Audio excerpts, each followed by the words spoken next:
que é uma amiga, e pelo que ela me falou, gente, acho que eu não sei se esse Walk the Talk foi mais transformador para o aluno dela ou para ela. A gente tem uma história aí que eu acho que vai ser bem legal de ouvir. Se ela conseguir contar para nós, né, Ali? Pode vir, Ali.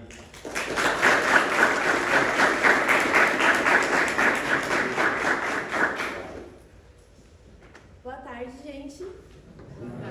Então, como o Jonas falou, eu vou tentar não chorar, porque esse case para mim veio no momento perfeito, porque ele fala mais de transformação emocional do que propriamente da parte técnica, né?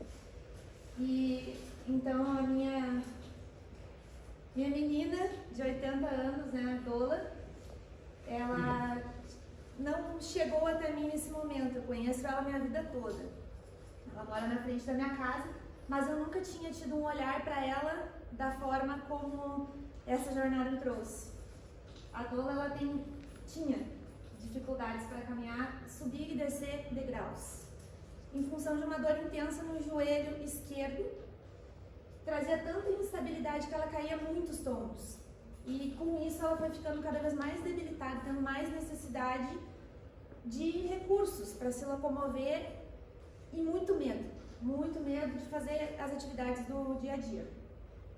Ela não tinha histórico de exercícios físicos, nada objetivo para ela. A única coisa que ela fez aos 48 anos de idade foi caminhar com o marido dela, que teve um AVC.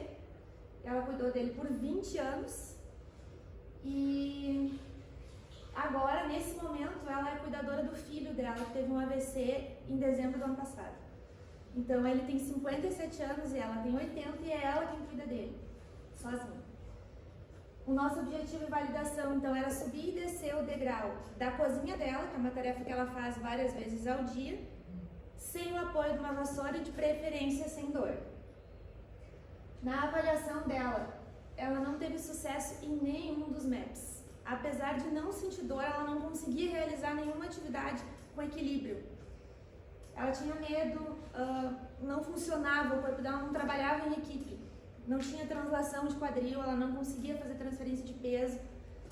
Até coloquei ali um quarto bagunçado, assim, realmente um quarto bem bagunçado.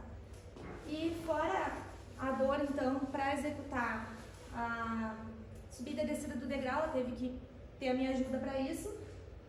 Autoconfiança, medo e falta de concentração. Ela passava olhando para a janela. Durante a avaliação e a primeira aula foi assim também, porque ela tinha que deixar o filho dela sozinho. Então, o que eu fiz? Conversei com ela, troquei o horário da aula e a gente deixou uma pessoa com o filho dela, para ver se ela conseguia se concentrar um pouco mais. Porque eu fui percebendo que uma das maiores dificuldades era ela se entregar no processo. Ela perdeu o medo de cair num tombo, porque como ela nunca fez nenhum exercício, era tudo totalmente novo para ela. E na prática, as adaptações, assim, em geral, conforme ela foi ganhando confiança, foi fluindo. Mas os MAPs que foram de menos dificuldade para ela na avaliação não se apresentaram na primeira aula.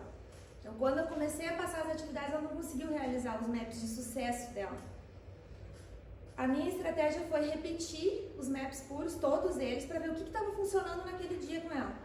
E daí dei sequência a partir disso. Eu buscava ela na casa dela, depois levava de volta, atravessava a rua, porque ela tinha medo de caminhar. E naquele dia, depois da primeira aula, eu sentei no meu sofá e chorei de desespero. Porque ali eu me dei conta de como uma pessoa que passou a vida vivendo para os outros se abandonou e o corpo dela chegou naquele estado, onde nada funcionava. E é onde foi deixando ela cada vez mais insegura. Mas uma das estratégias que eu fui usando com ela era o elogio a cada pequena conquista que ela tinha. E ela começou a perceber. Conforme se sentiu mais segura com o filho amparado, ela foi se entregando e tendo mais presença. Na última aula, que foi a terceira da segunda semana, a última aula da segunda semana, no caso, eu só escutei a campainha da minha casa tocando. E eu fui ver ela atravessou a rua sozinha. Então ali eu já comecei a ver a subida dos resultados dela, né? Então a gente conseguiu cumprir a validação dela. Hoje ela sobe e desce o degrau da cozinha dela sem utilizar a vassoura. Não tem mais apoios também, ela se locomove dentro de casa, consegue ajudar o filho com mais autonomia. tem mais autonomia também. E para mim se resume, acho que o que pode descrever bem o meu case é a coragem que ela teve para deixar o filho e se entregar no processo dela, que resultou numa transformação. E por que essas três palavras se encaixam para mim e para ela? Porque algumas pessoas sabem o processo que eu vinha vivendo nos últimos 2 meses e eu não estava tendo coragem de me entregar no que eu precisava fazer. E daí eu olhei uma senhora de 80 anos que se abandonou e eu estava me abandonando naquele período.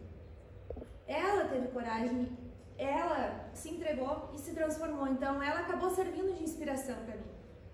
Então eu só tenho a agradecer a ela e a todos vocês por poder fazer parte dessa jornada, ser um meio, uma facilitadora para ela atingir os objetivos dela, e agradecer ela também porque ela se tornou uma facilitadora para mim, ela me ajudou a me transformar nesse período.